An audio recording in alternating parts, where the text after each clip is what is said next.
wabarakatuh. Perkenalkan kami dari kelompok 4, kelas hukum pajak dan perpajakan kelas F.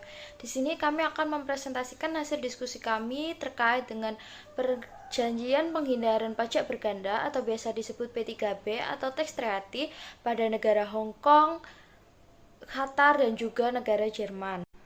Sebelum mulai presentasi, perkenalkan anggota kelompok kami. Yang pertama ada Rindi Melita Apsari, NPM 255, Devan Maulana Akbar, NPM 290, Dominikus Bobby Dwi, NPM 285, dan Fatonah Nur Hasanah, NPM 225. Untuk materi yang pertama yaitu tax treaty. Di sini saya akan menjelaskan tentang pengertian tax treaty atau P3B. Persetujuan penghindaran pajak berganda atau biasa disebut P3B adalah perjanjian antara pemerintah Indonesia dengan pemerintah negara mitra atau yurisdiksi mitra untuk mencegah terjadinya pengenaan pajak berganda dan juga pengelakan pajak. Nah, P3B ini memiliki manfaat, yaitu memfasilitasi dalam P3B yang dapat berupa tarif pajak yang lebih rendah dibandingkan dengan tarif pajak sebagaimana yang telah diatur dalam Undang-Undang PPH atau pengecualian dari pengenaan pajak di negara sumber. P3B memiliki tujuan yaitu yang pertama ada menciptakan kedudukan yang setara dalam hal perpajakan, yang kedua ada mencegah pemajakan berganda, yang ketiga ada mendatangkan modal dari luar negeri, yang keempat ada meningkatkan kualitas sumber daya manusia, dan yang terakhir adalah seperti pengertiannya yaitu mencegah adanya pengelakan pajak. Nah, Direktorat Jenderal Pajak dapat melakukan pertukaran informasi mengenai hal-hal yang berkaitan dengan masalah perpajakan dengan otoritas pajak dengan negara mitra atau yurisdiksi mitra P3B sesuai dengan ketentuan P3B yang telah berlaku.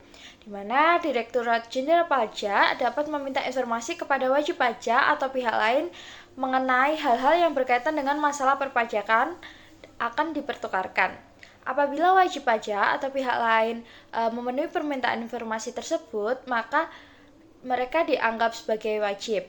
Dan apabila mereka tidak memenuhi kewajiban tersebut atau memenuhi informasi tersebut, wajib pajak atau pihak lain akan dikenai sanksi sesuai dengan undang-undang yang berlaku. Nah, untuk materi selanjutnya itu tahapan penerapan P3B. Nah, diantaranya ada beberapa hal. Yang pertama yaitu melakukan pengecekan apakah subjek pajak, objek pajak, negara, dan peraturan P3B yang akan dibahas sesuai dengan ruang lingkup penghindaran pajak bagi subjek pajak tersebut. Yang kedua, ada menganalisis jenis penghasilan yang dibahas apakah akan dimasukkan ke dalam ketentuan P3B atau substantif pasal yang tepat. Nah, yang ketiga ada menentukan negara yang akan menerima hak perpajakan berdasarkan pada pasal substantif yang dikenakan pada penghasilan tersebut. Yang keempat ada menghilangkan beban pajak berganda jika dalam pasal substantif yang digunakan tersebut menyebutkan bila masing-masing mendapatkan hak perpajakan. Dan yang terakhir yaitu apabila masih terdapat perbedaan dan belum mencapai kata sepakat antara kedua negara, maka tahapan terakhir yang akan diterapkan adalah dengan menyelesaikan masalah perpajakan berganda melalui kesepakatan bersama.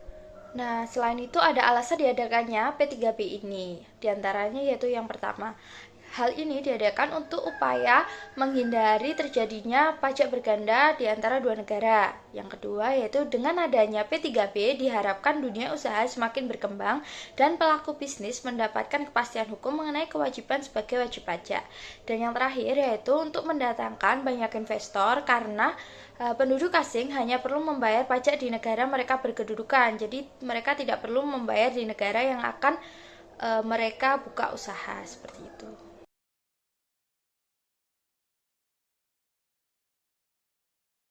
Baik, berikut tax treaty dari negara Hong Kong. Pada pasal 1 mengatur subjek pajak yang berhak atas manfaat perjanjian, yaitu penduduk atau individu atau badan hukum dari salah satu atau kedua negara pihak perjanjian. Pasal 2 P3B ini berlaku untuk pajak atas penghasilan yang dikenakan oleh kedua negara, termasuk pajak penghasilan di Indonesia dan pajak atas penghasilan atau keuntungan di Hong Kong. Pasal 13, keuntungan modal dari pengalihan harta bergerak atau tidak bergerak dikenakan pajak di negara tempat aset berada. Pasal 28, ketentuan umum lainnya bahwa perjanjian ini tidak membatasi hak negara untuk menerapkan ketentuan hukum dalam pencegahan penghindaran pajak. Pasal 29, berlakunya perjanjian, kapan perjanjian mulai berlaku dan diberlakukan di masing-masing negara. tersebut merupakan pokok-pokok perjanjian dari negara Indonesia dan Hong Kong. Lalu untuk tarifnya, pada dividen dikenakan 10%, royalti sebesar 10% atau 15%, dividen portofolio sebesar 15%, dividen substansial holding sebesar 10%, pajak laba cabang sebesar 15%. Berikut merupakan contohnya. Perusahaan A di Hong Kong memiliki 30% saham di perusahaan B di Indonesia. Perusahaan B membagikan dividen sebesar 2 miliar kepada perusahaan A berdasarkan pasal 10 B3B. Dividen dikenakan tarif pajak 5% jika pemilik saham lebih besar dari 25%, yaitu perhitungan pajaknya 5% dikali 2 miliar sebesar 100 juta, maka perusahaan A dapat mengkreditkan pajak di Hong Kong sebesar 100 juta.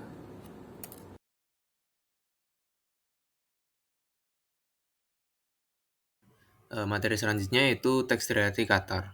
Pokok-pokok pengaturan dalam konvensi yang berlaku untuk P3B Indonesia Qatar antara lain yang pertama, pasal 6 ayat 1 konvensi mengganti Mukadimah P3B Indonesia Qatar untuk menegaskan bahwa tujuan pembentukan P3B adalah untuk mengeliminasi pemajakan berganda tanpa menciptakan ruang untuk tidak dikenai pajak sama sekali atau pengurangan pajak melalui pengelakan atau penghindaran pajak. Lalu ada pasal 7 ayat 1 konvensi berlaku untuk P3B Indonesia Qatar sehingga manfaat P3B tidak diberikan jika dapat disimpulkan dengan mempertimbangkan seluruh fakta dan keadaan terkait bahwa salah satu tujuan utama dari transaksi yang dilakukan adalah untuk memperoleh manfaat P3B.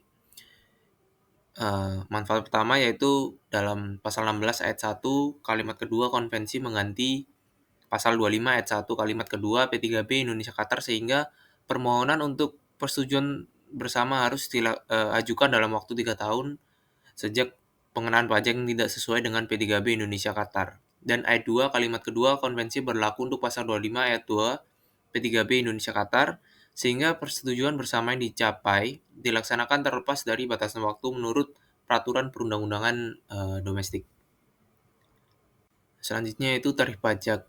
Negara mitra Qatar interestnya pajaknya sebesar 10%, royalti 5%, dividen yang dipecah menjadi 2 portofolio sebesar 10%, substansial holding sebesar 10%, dan branch profit tax sebesar 10%.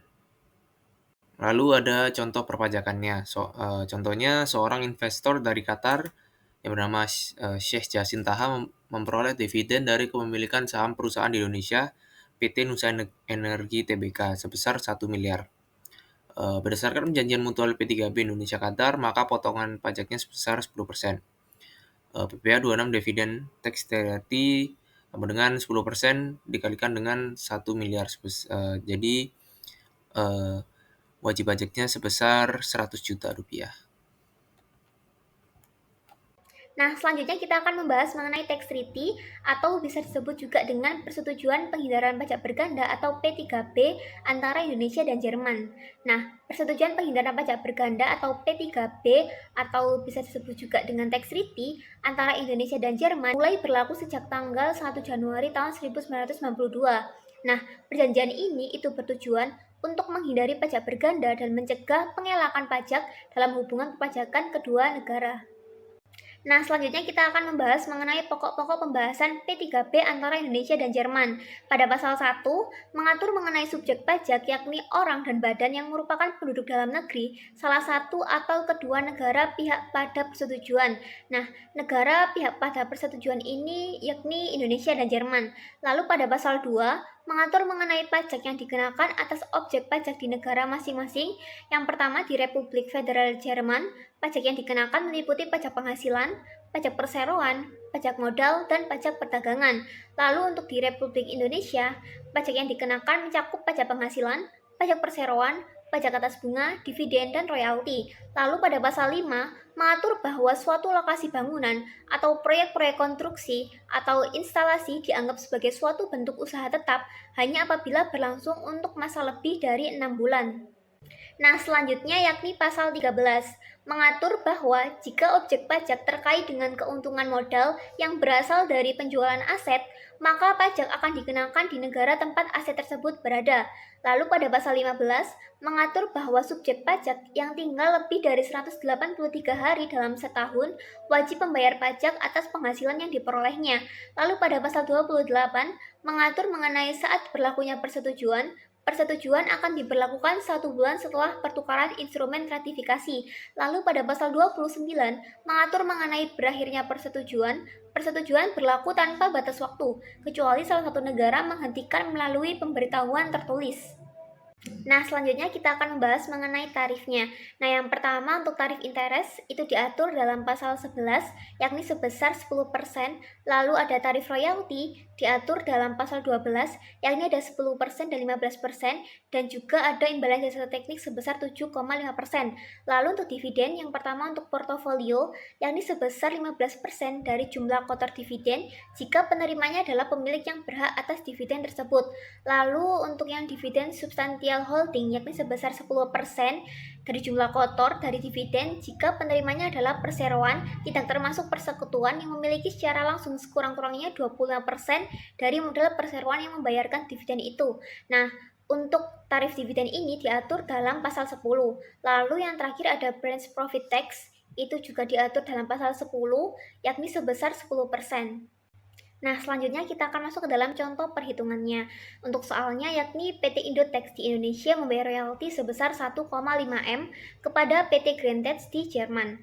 Berdasarkan pasal 12 P3B Indonesia dan Jerman, royalti dikenakan tarif pajak sebesar 10% jika penerima manfaat adalah pemilik sah royalti.